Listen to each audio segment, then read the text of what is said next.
quem exige mais o amplificador? As frequências graves, médias ou agudas? Então vou fazer uma experiência aqui mostrando qual frequência exige mais da fonte do amplificador, ou seja, consome mais energia.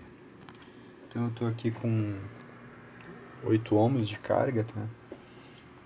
Tem os osciloscópios aqui nos 2 canais e eu vou colocar sinal de entrada aqui no amplificador. Inicialmente eu vou colocar na região dos médios, tá? 2 kHz, e eu vou trocar aqui, tá? Eu vou do subgrave, grave, médio e por último agudos aqui. Então eu vou 20 Hz, 200 Hz, subgrave, grave, médio e agudo, tá? Eu vou trocar esses botões e vou correr essas frequências aí e vou checar aqui qual é o consumo do aparelho. Então eu vou liberar aqui a amplitude, tá? Então iniciou aqui com 2 kHz, tá? Os 2 canais estão aí, está no limiar da saturação, tá? Então aqui 2 kHz, consumo de 612 watts. Agora eu vou passar para graves, tá? 200 Hz. Então aí uma frequência de graves, no caso 200 Hz, seria um médio grave, né? Consumo para médio grave, então ficou 612 watts. Tá.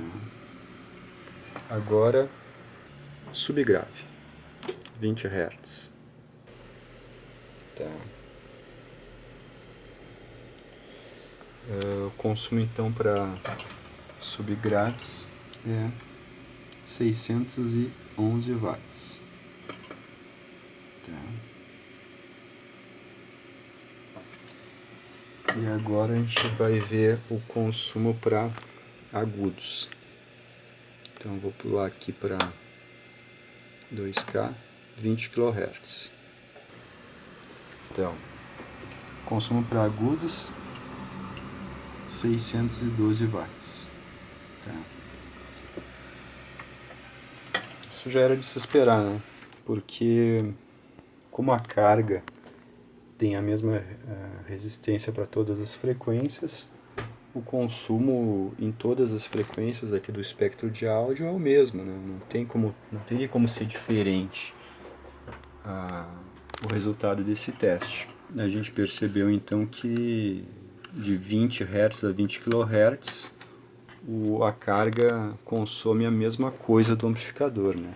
A gente submeteu ele a uma carga linear e ele respondeu, né, o consumo dele foi linear de 20 Hz a 20 kHz.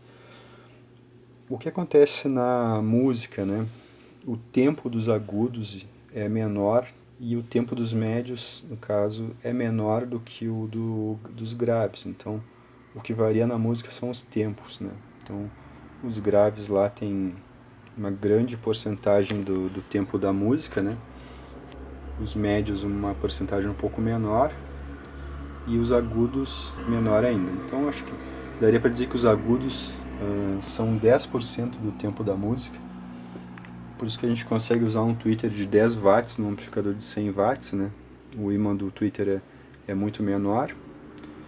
E eu diria que o mid-range, provavelmente ele seja responsável, a faixa do mid-range, seja responsável por uns 25, 30% do tempo de música, tá? Por isso que o ímã do mid-range, né, a gente consegue usar um mid-range lá de 35 watts para um amplificador de 100 watts RMS tranquilo, né? Desde que ele esteja com o crossover adequado, né, os filtros adequados, todo o sistema funciona perfeitamente. Então as potências se dividem no tempo, né?